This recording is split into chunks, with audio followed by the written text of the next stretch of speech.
Okay, Johnny's involvement with the whole he ain't heavy thing. First of all, when I set out to do this,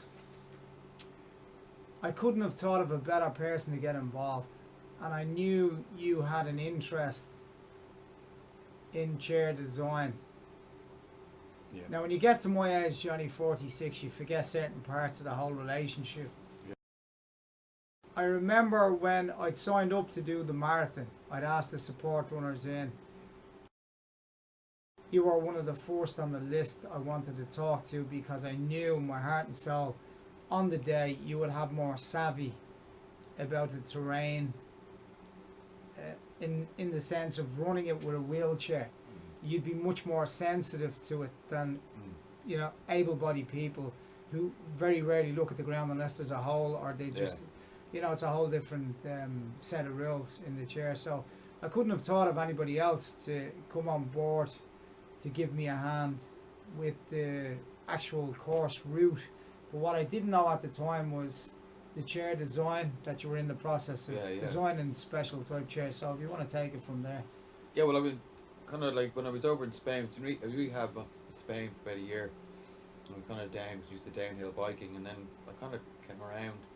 I decided to create a downhill bike for high level injuries, which I'm still developing.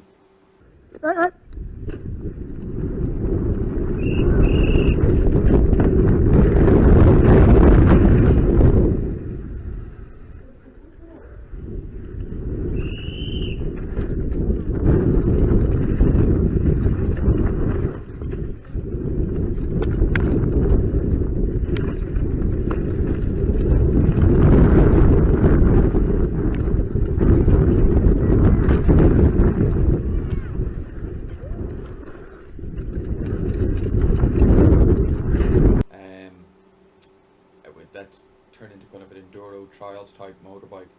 I'm working with Martin Kadire, because in high level injuries there's not much out there except wheelchair rugby. With paras they have a lot more ability because they have their hands. Like, I'm lucky I have my left hand, but it's numb. My right hand, it moves a bit but not well. I can walk a little bit. I'm a bit of a mongrel, hence the name of the website. So like when you approached me originally, like, because I'm a firm believer I don't do things half-heartedly. So it's kind of like you said to me, and I was humming and hawing going, right, if I do this, because I was still working on my project and I had a time, and I kind of went, no, he's asked me to help him out, I'll do it. So then I throw myself into it, and then because I'm a bit ADHD about the whole thing, it has to be perfect, you know. So we originally designed this bike, copying Hoyt's chair. Dick Hoyt, yeah, legend. Dick Hoyt's, yeah.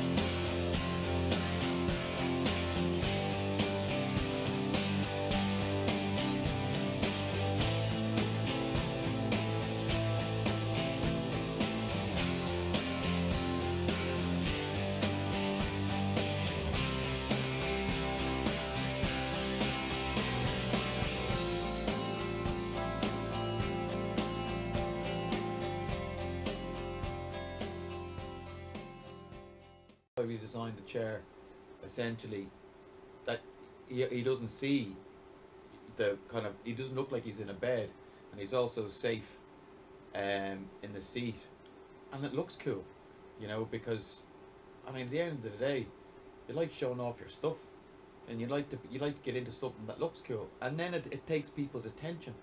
People look at it and go, that's deadly, and you see people which you witnessed yourself after the half marathon.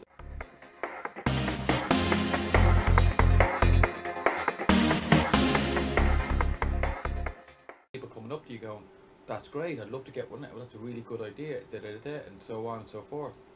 For me, it's not about making money. As you say, it's for you, it's about social inclusion and your brother. For me, it's about getting people and getting rid of the stigma. Because in Spain, my experience with, because I had no experience, obviously, with disability. You did treatment in Spain? Yeah, I did Barcelona. treatment, yeah. Barcelona. In a Gutman centre. And So then when I come back here, Ireland has a terrible mental health situation anyway. You know, like we don't talk. We're very Nordic. We don't talk about our emotions. So in Barcelona, it's the Mediterranean. They're very touchy-feely. They talk. They share. Nothing's. They just, you know. So what I wanted to do, when you approached me, was there's a lot of people hiding behind four walls, and it's not because they're hiding. It's because there's nothing to get out for, and then they don't meet people in the similar situations. Like you would have a lot of experience because you know your brother's. I think what age is your brother now? He's 36. 36. So it's a lot of experience. So somebody who's starting off could benefit a lot from you. So you're going to get like people that will come out, you know, even if they don't want to run, they get involved with the administration side of stuff, or you know. And then what happens is people able-bodied and mentally, you know, stable. I mean, who's really mentally stable? But people, the stigma of what Kieran goes through, or anybody else, or it kind of disappears, and then people get comfortable around you. But as you said, your people are saying, "Hey, Kieran, how's it going?" Normally, people look at you. People do it to me. They go, when I was first injured, they go, "Oh, like hi, mate," and he goes, "How's Johnny doing?" And I'm sitting right there, and I don't have a brain injury, but like, so your brother, like, you know, people talk to you and say, "Oh, well, how's Kieran?" And then now you're noticing people go, "Kieran, how's it going? Are you well?" And then they ask you, "How's he getting on?" And that's a more respectful way of approaching, in my opinion. The chair has gone through various stages from its basic design, and it's evolved and still constantly evolving now at the moment, because since we've had the chair, basically what's happened is we've had to make changes to it because of the front wheel, the weight distribution, etc, etc. Okay, front wheel is a disaster. It's been in for the last week, being fixed. All right, Kieran, and it's 10 times worse now. You can barely steer it, and the amount of pull on it is just unbelievable, and the vibration coming through onto the axles and the back wheels is incredible. So this is being parked up. I needed mud guards so Kieran could put his elbows down. The top left hand corner picture there, Kieran had no sleeves in his jacket when he came back after that. He wasn't injured, but he had no sleeves in his jacket. So it's gone through various stages of evolution, and now what we have is a much smoother version of that. And the really nice thing about getting it, or having the types of people like Nicky Mac Construction have came on board, and they sponsored the construction of the chair. Brian Crean was the well that got behind it, and he gave us time and energy to it, which we're very grateful to.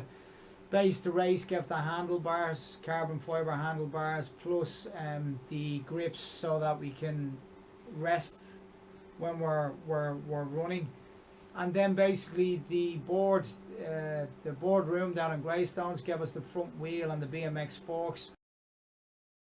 And then we had a project in Dublin City called Braddock. They contributed various pieces of frames and bikes from BMXs. As a matter of fact, the front wheel is from Braddock. And that's a North Inner City project.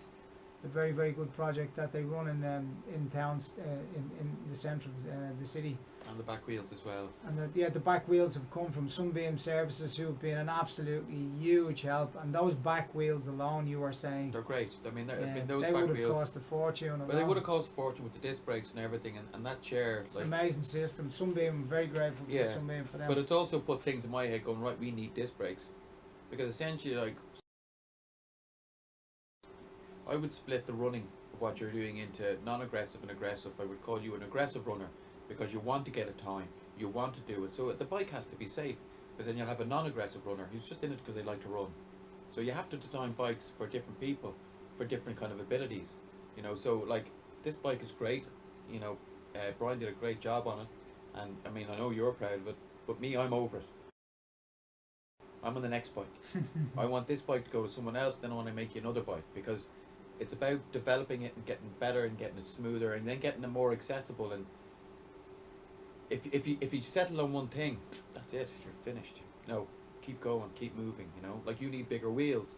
You know, you need like we need that front fork. We need to come up with a system where that's we can put the seat where we want, because the weight distribution has to be on the back for you to push. If it's too far up, you know, I want the handlebars to go up and down. I'd like to put steering in, loads of different things. We may get it wrong, we may get it right. It's the evolution of it. That's what I think. The next slide you're going to see is basically the chair in action. So what I'm going to do is I'm going to click on it there. And so basically what we were doing at that point was we were chasing the 2-hour flag in the half marathon.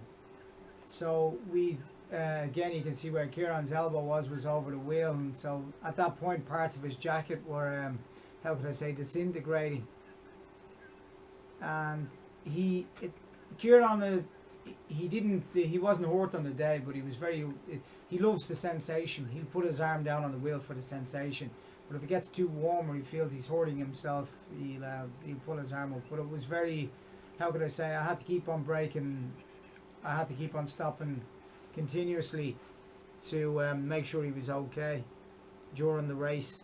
So it was, you know, it wasn't an ideal situation, but again, it was the first time we'd taken the chair out, etc. But it was fantastic because we'd knocked 5.5 minutes off our previous race time.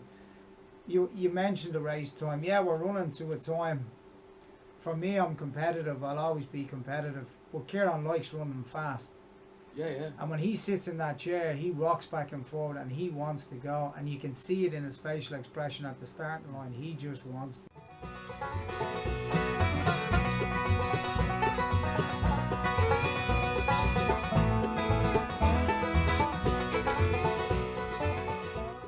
Go. Exactly, He yeah. just wants to get out of there and out of the chair. He just loves the whole experience. He's a bloke, So- isn't he? And he's a bloke. And it's safe. We didn't have the luxury of doing that with the old chair because it was a wheelchair and we ran with that for 4 years, and you were afraid if you had something as big as a couple of centimetres on a footpath, it was, you know, it was going over. So But on top of that as well, because it comes to even the other projects that I'm doing with the downhill side of stuff, and like, because I'm making 2 bikes, one a downhill for this country and one a European downhill. It's all about, like, blokes will go out that may be crap at the sport, but they buy their stuff and it looks cool, and you know, they talk about their stuff. Same thing with this. It looks great.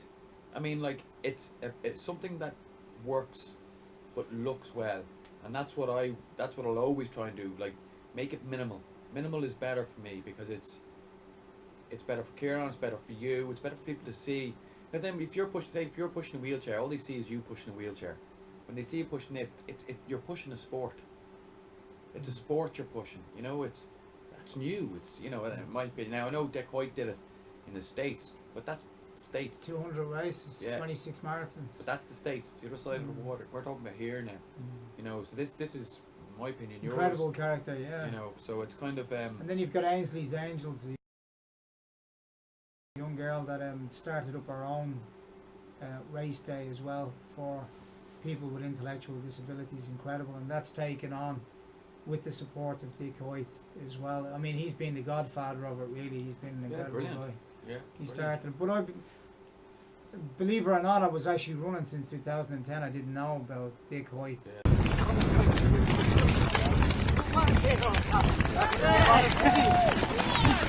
We were taking part in races, but when I seen his chair and what the man did, like triathlons, Ironman, yeah. you know, incredible, just absolutely incredible. Now, the other thing is, Johnny, you're embarking on a whole new thing right now. Yeah. So, where can people find you? Yeah, they can. Basically, I've set up a website. A friend of mine did it, and basically mongrel.com.